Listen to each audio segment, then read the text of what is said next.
No barriers there. No sex, no barriers, no religion, no caste, nothing of that sort. Where true love is. I would also think it would have been incredible to have witnessed Bava's suffering.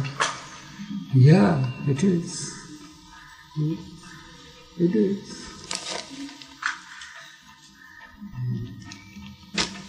But we have not taken the form, you see, body to suffer. He takes it for our sake. His infinite bliss. And donning the human form is nothing but suffering. He lays aside his infinite bliss while he is in human form. He does not use it at all. That's what he told us. He uses infinite power and infinite knowledge. Power is kept at abeyance, and infinite knowledge he wields.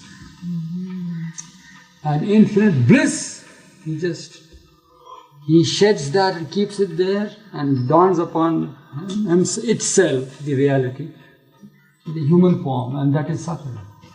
We call it human form, but it's really suffering. It is through suffering that we reach him. Through suffering, he alleviates our suffering. His suffering is to alleviate our suffering. Alleviate our suffering means what? Reach the reality. Yeah. Where no body is needed. Body is to be discarded, nothing, no use. Body is there to give the experience of suffering. Suffering is there to get us close to him. When we get close to him, he takes upon our suffering and relieves us of our body. You see, that's how it is. Simple. The formula is like that. But we feel little thorn, little this, little headache, little... Yeah, one day it so happened about headaches that come.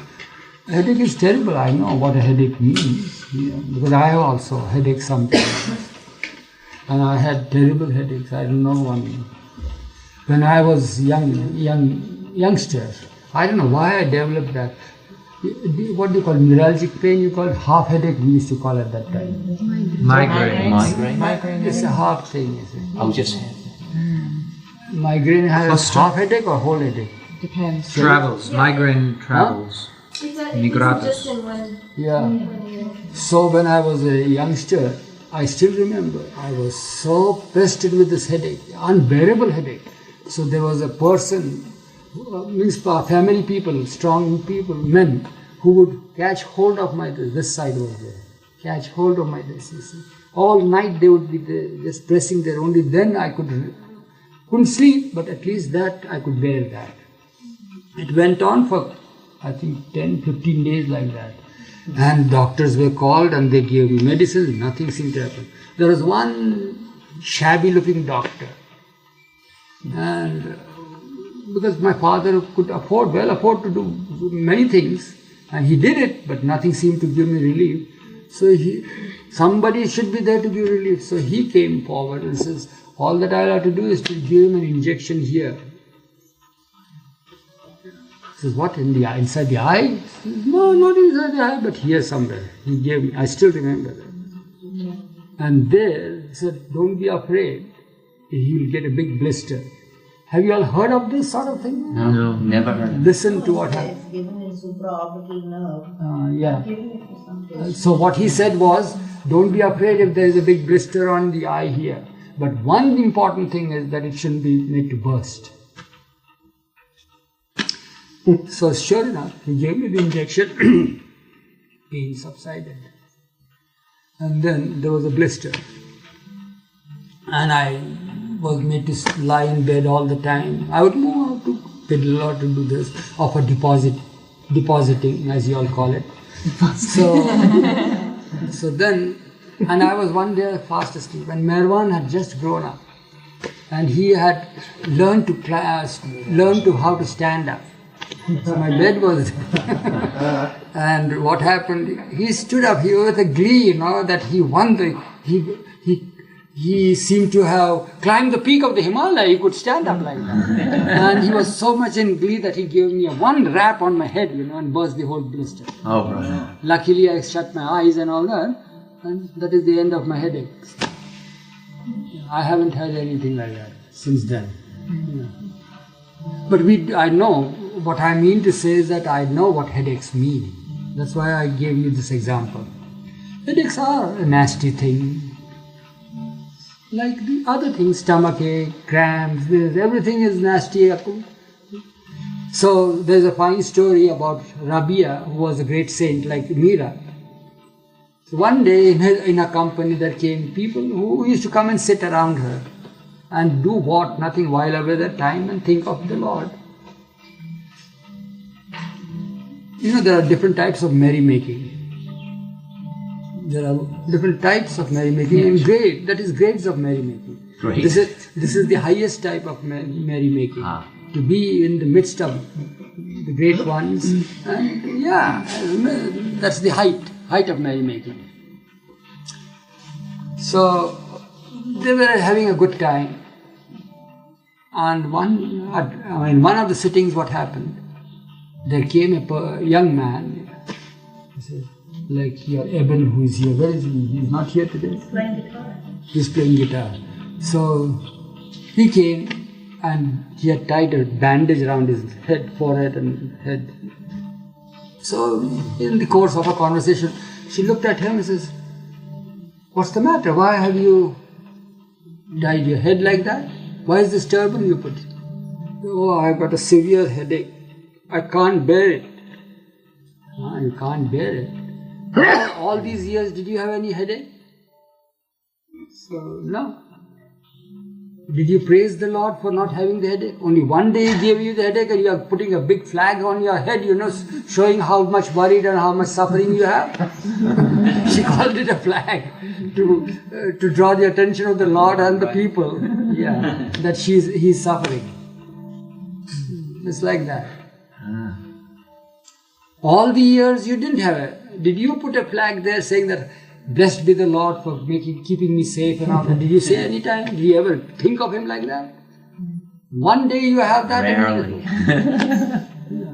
See how it is. See how stupid we are. We need to See, so this is the awakening. This is the awareness He gives us when He comes. We always count our woes, but are unmindful of the blessings that are bestowed upon us every moment of our life. Oh, but I do remember one incident like this. In fact, I remember the Where year. you have glorified Him or cursed Him? No, the first. I was walking home from work one day, and I used to go through a very large field, about 3/4 of a mile long, filled with weeds. And one day I said, "Isn't it wonderful that I don't have hay fever?" Well, that was the last year that I suddenly got hay fever. That next summer, and I've had it ever since. I don't know why. That's why we don't praise the Lord.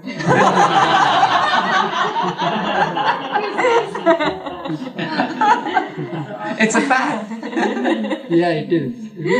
I have found it with inanimate objects also. So we say that the typewriter is behaving so well, you see that it hasn't been. And sure enough, next hour you find it doesn't work. Same thing with cars. No puncture at all. How many? It's over 2 years now there is no puncture. Sure. No sooner we give a thought to it, it's there. But I didn't praise the Lord. I said just how wonderful it is. I didn't praise the one. That's praising. All right, then you should now try Gratitude. praising Him and see what happens. Not All right, only you next have hay experiment. fever, not only you will have hay fever, then you'll catch flu and other things. We'll see. By And the if you way, do, don't in blame Australia us. there is a peculiar viral flu that how many? 41 persons have died in short time. Did you read yesterday's paper? In Sydney, it is in Sydney, rampant in Sydney. Viral flu, you have severe headache, running nose, that is the cold symptom of cold, severe headache and very high fever, and within I think 3 or 4 days, person gone. 24, 25, forget the numbers, over 20 people have died. No, over 40. Over 40 have died. What's the matter? Somebody's feeling ill now? Who's from Sydney? I remembered you both last night when I read the paper. Good that you all are here. Let the world die, who cares? Unless you're caring. Oh, there you go. But Peter does, doesn't he? Where is Peter, by the way? He was supposed to come today. Yeah, he's from there. Did you ever hear about that dream that Anne had? Which I Australia? Oh yeah, would you tell me? What is that? Honestly, it was so many years ago that it's only fuzzy to me now. Well, do you know the trouble is that Eruch remembers all our stories, but we don't remember our own. What is the dream? Well, it was a dream I had in 1978, but everyone else remembers it better than I do. Or the one who remembers, let us hear from somebody who It remembers. was just told. It was just told to us recently by Paul. Paul's not here today. Yeah, I'm here. What is that? Well, maybe you could tell. I remember it better than them because when Anne told it, Mayor said to tell people, so I told about 10 people and it stuck in my mind. Oh. But the dream was that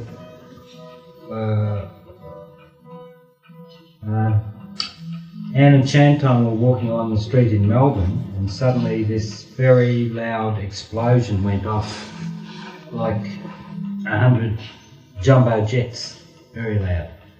And everybody started panicking and running in every direction and fire brigades panicked. And thought something's happening, you know, something disastrous is happening, but Bava's behind it all and don't panic and everything will be okay. And told Chanton to be quiet and not be nervous, and people were running everywhere. And then there was suddenly a loud, very loud sound, like a loudspeaker, like 100 loudspeakers, voice. Yeah. And it said, "The word is love." And then immediately this woman appeared, like an angelic being, without wings or anything, a very beautiful woman.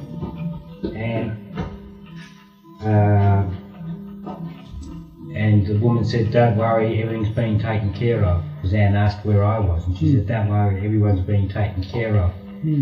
And Anne said, "But what do we do? What do we do now? What are we supposed to do?" And the woman said, or the angel said, "You face the north and you turn your head to the east.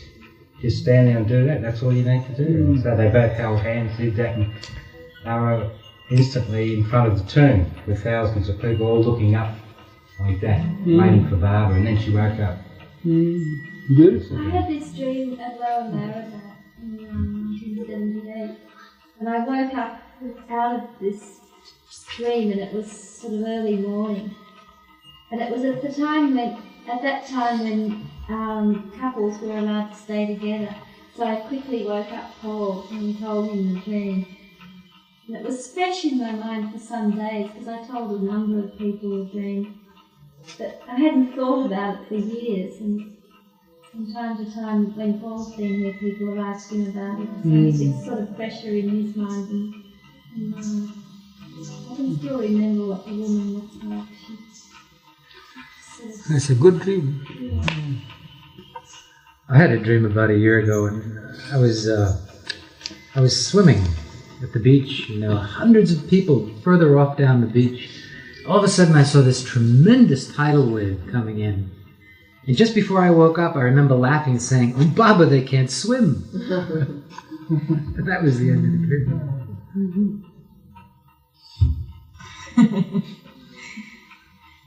I often thought it had reference to a tidal wave, an actual tidal wave.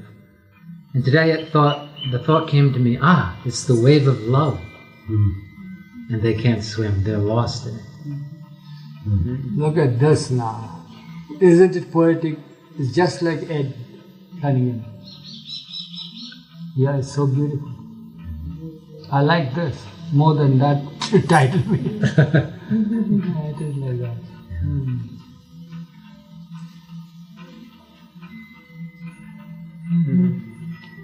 You know, Baba didn't know to swim. No? Yeah, he didn't know. So he had that little. The ocean can't swim. Yeah, that's what he had that all the time, every time. Not every time, but every time a nice, robust-looking young man would come to him and Baba would, "Pleased to see this young teenager." He said, "Do you know to swim?" If he were to say yes, then Baba would be very pleased. If he would say no, he should know to swim. You should know to swim. You should learn swimming and all that. So that was his usual way of relating himself to the youngsters. Not every time, but often it would be so. One day it so happened that there was a large crowd, and all of a sudden, same thing happened. He inquired of a youngster and said, "No, I don't know to swim." Baba said, "You should know to swim. You should know. You should learn to swim." And somebody, I think it was Dr. Hoshang Bharucha, as usual, he piped in and says, "But Baba, we hear that you do not know to swim." He says, you have heard it rightly, but how am I to know to swim? I am the ocean. That's what he said. Yeah.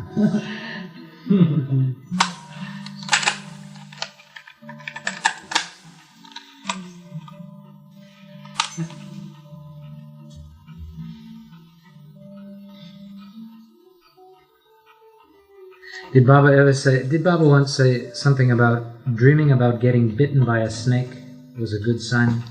It was a very fortunate sign? I don't know. You don't remember that? Was it? Is it said anywhere? I heard that somewhere and I'm trying to remember where it came from. I don't know. Are you bringing that up? On the contrary, he had said, "Beware of the snakes. Carry always the light." That was the last little sentence he had said before observing silence. Oh, really? Beware of the snake. Beware of the snake. Carry a light. Carry a light. Eye on the lamp. Which snakes he meant and what lamp he meant, we don't know.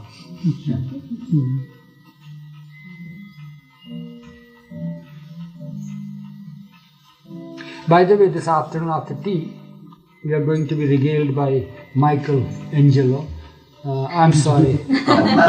Michelangelo. Michael of the Seagull. Seagull. Yeah, because he's going to play some tunes on sitar. It will be his last for some time now. So he won't be here for some months. So good of you, Prem. You're giving Prem. You're fanning yourself or fanning Lakshmi? Lakshmi fanned him when the sun's so hot. She fanned him a little bit. Oh, I see.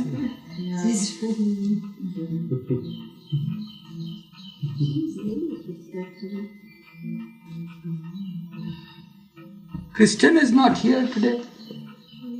Back there. Where?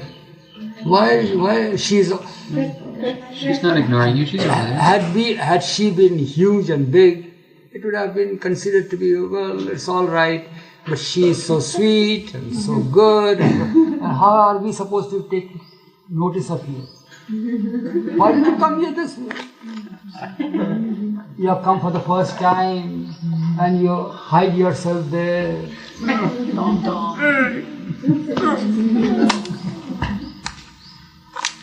Yeah, sit against the wall somewhere. Yeah, fine. Yeah. Well, dancers always need to have chiropractors around them. Is it true? Well, I don't, but it's true. I mean, all of my friends, I have tons of people to go to. How long have you been dancing? A long, I guess 17 years. 17 years. With Margaret, how long? No, just over a year with this class. How is it dancing with her? She doesn't dance. Very difficult. Very difficult. It's the dance of life, huh? That you're learning.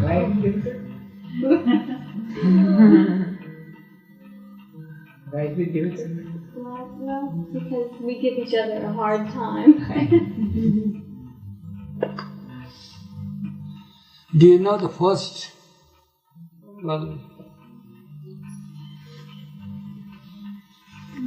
requisite to be with Him, with our Lord, is to be a good dancer. If you are not a good dancer, Forget it. get out of it. Forget about it. Yes, that's true. That's what she keeps telling me.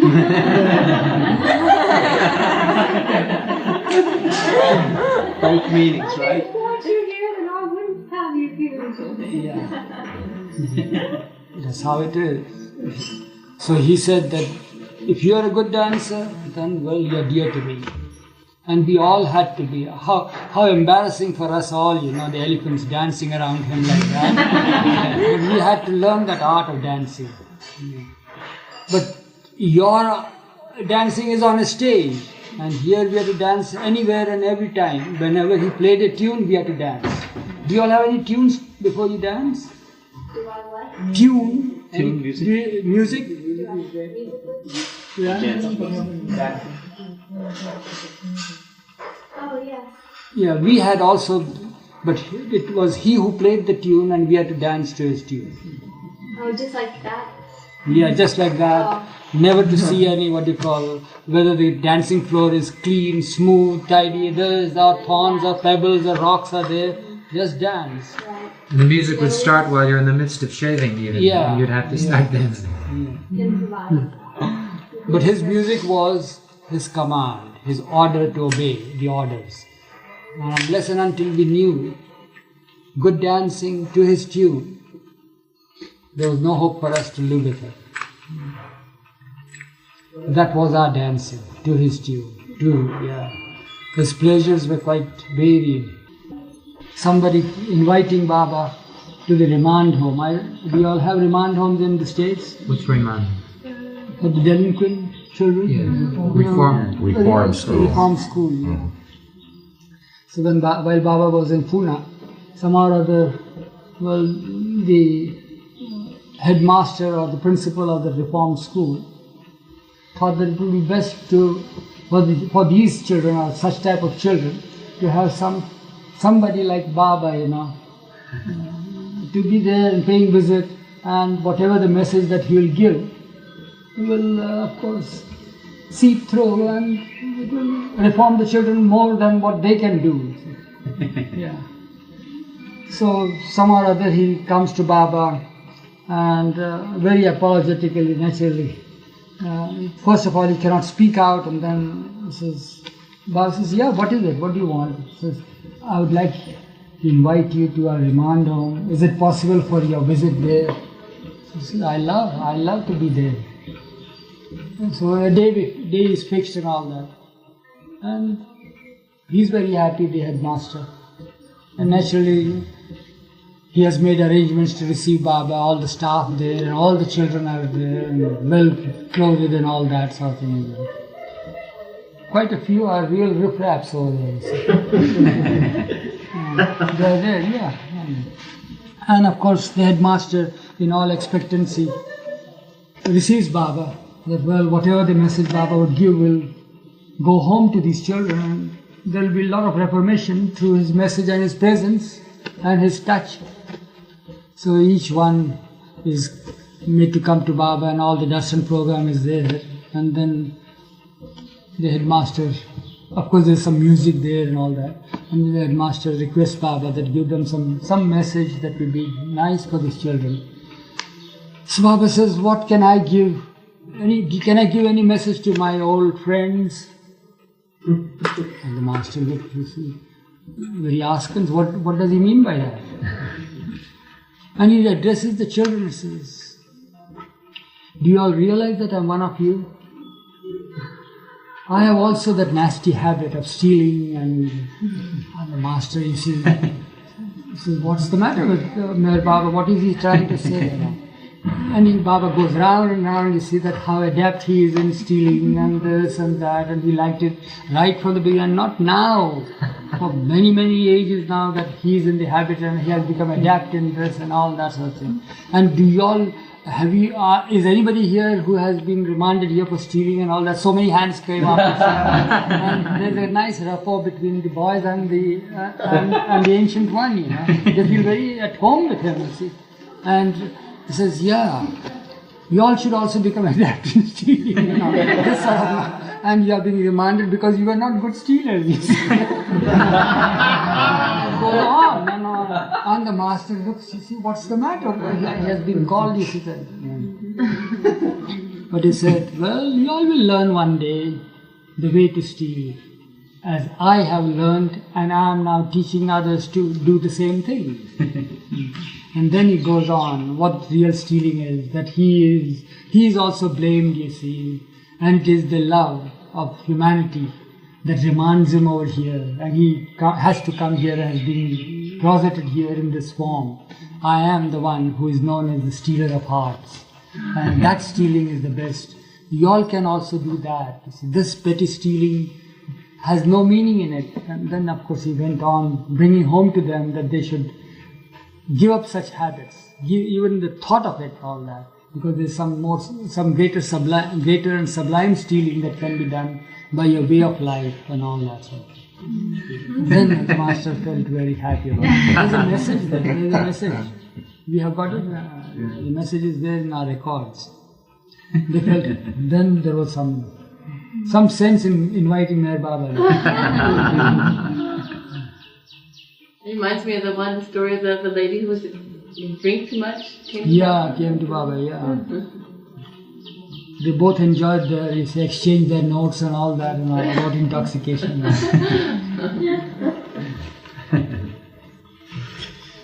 That is the beauty of Baba. He comes down to each one's level and makes one feel related to him. You see, he's so close to me because of what I am. He is, and he is that too. But in a different sense. Not to play games and sports. He has to play games and sports and everything. He is thinking in terms of sports. Because a year ago I didn't have my little box, that's all. Yeah. Would you tell us the story of Pukar? What story you got? How he came to Baba.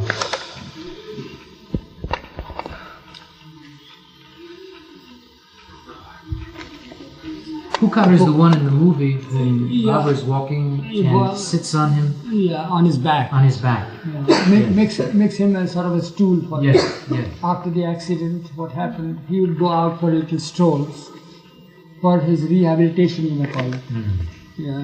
So he is taken to the parks, even in Guru Prasad, which has a long approach road, and there he would have strolls and all that.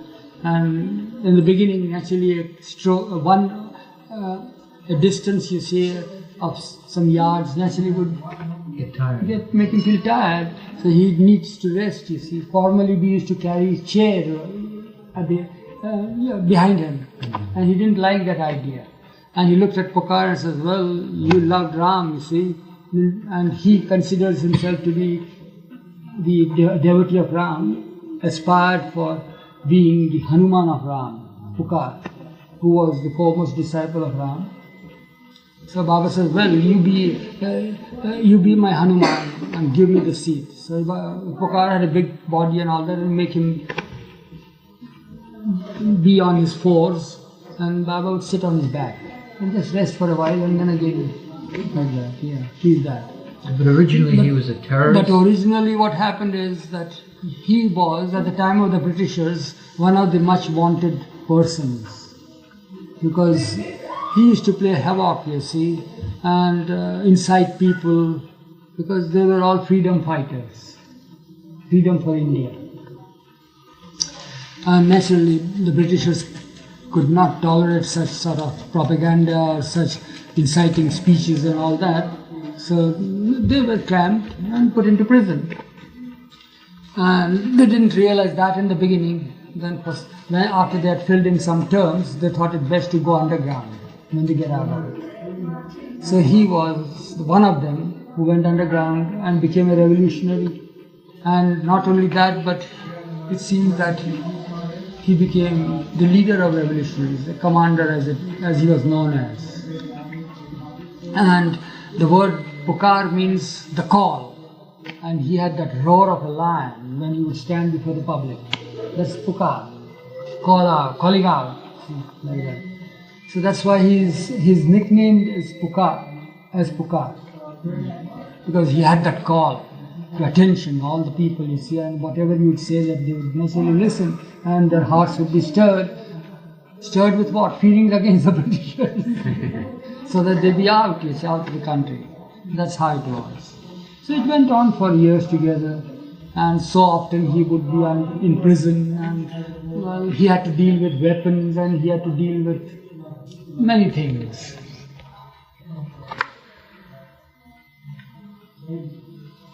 which seemed to be undesirable for the government at that time.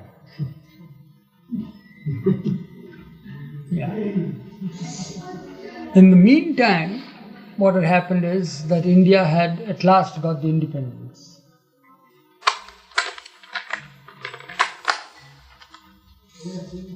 In 1947. Is it true? Yeah, it is 47, yeah. And in 1949, Bava launched the new life. So between the independence, the era of independence that India had just attained to, and new life, there was a gap of about a year and a half or 2 years. A year and a half. And because India is now independent, Pukhar is famous because of his activities, revolutionary activities. No longer he has any fear of being caught, of being ill-treated by the government and all that sort of thing, of being imprisoned. So he is a free man. Not only that, he deserves a pension from the government. Yeah, and he is in his full glory now. And people obeyed him. He became the leader of the people. He dabbled into politics and became a leader of the public, a sector of public. So, while he is that, all of a sudden it seems that news come to his ears that there is some person from Bombay side who's called Meher Baba, and he professes to be God in human form. People who are,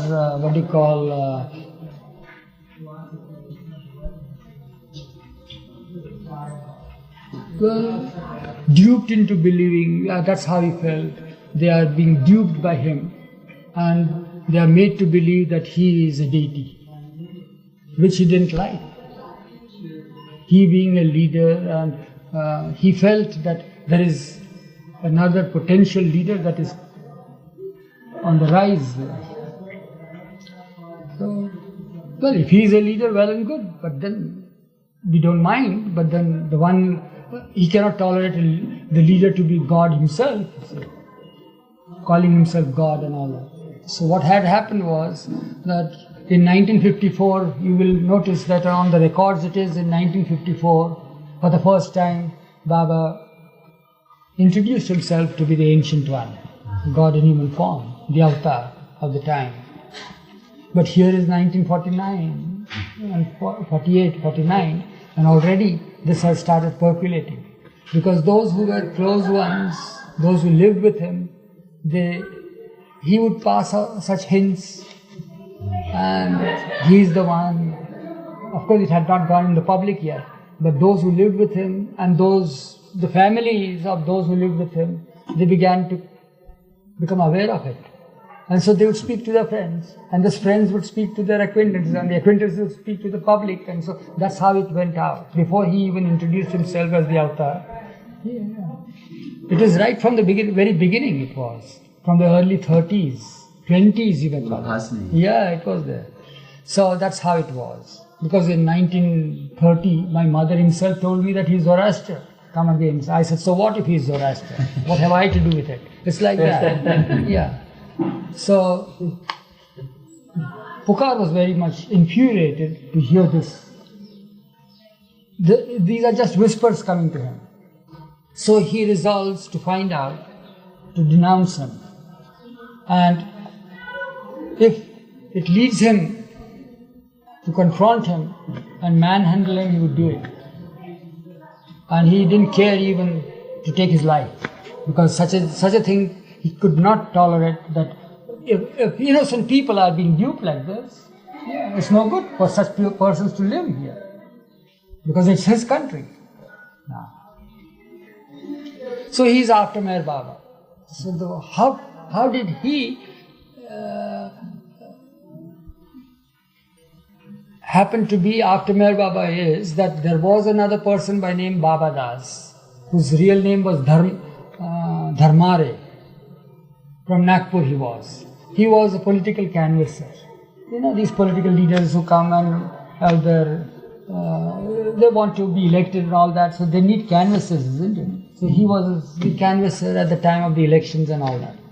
So he used to work that way and earn his livelihood. When Baba gave darshan in Nagpur at our place, at my parents' house, there he met Baba for the first time, this Dharmare. And he changed his routine of life and all that, and he dedicated himself to the service of Baba. Being a canvasser, he could work much in the public. You know, they have the art. Yes, to impress upon their own leader and all that and so forth. So here, in his heart of heart, he felt that here is the real one. And why shouldn't I go out to the public and inform the public that he is the one?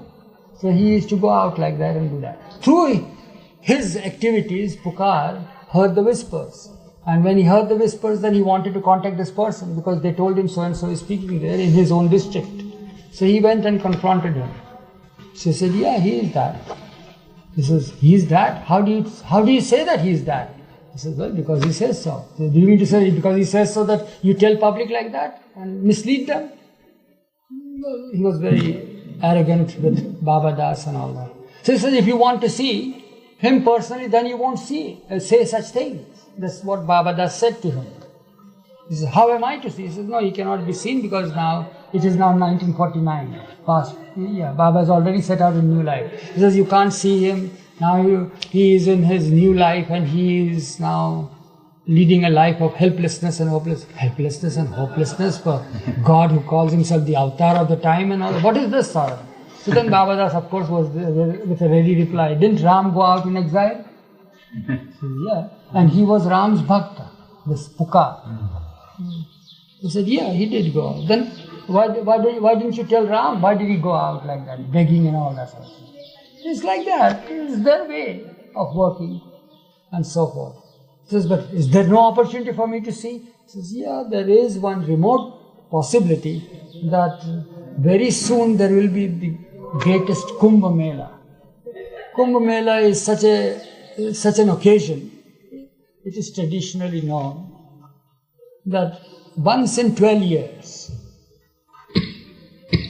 a mass congregation, it's a massive thing of millions of people congregating at a place on the banks of the river Ganges, where the rivers are, the confluences, and so. And it is traditionally believed that once in 12 years, if you happen to go there and join that mass of people, not only it is believed like that well, if you were to bathe on a certain day, your sins are all wiped off and you come out. It's like baptism, you follow. That is that tradition there. But how the tradition started was this, that never has there been an occasion when in such mass gathering, there is the absence of the Great One. So, whether he be the perfect one or the ancient one, it matters little. Because his presence is such that it's the presence of God himself. So that's the reason why people must there. And must go there. Maybe they might come across him. Yeah, it's just taking a chance. And if they don't come across him, well, he may have had a dip in the river is sanctified. If we have a dip in that river, our sins will be also washed away. You follow? That's how it's all there. With permutations and combinations, you have this feeling. And all rests on this imagination as we were talking the other day. Yeah. So well, it's good to find another branch. There's no mistaking tea time here. Tea time. Tea time. That's for all of us.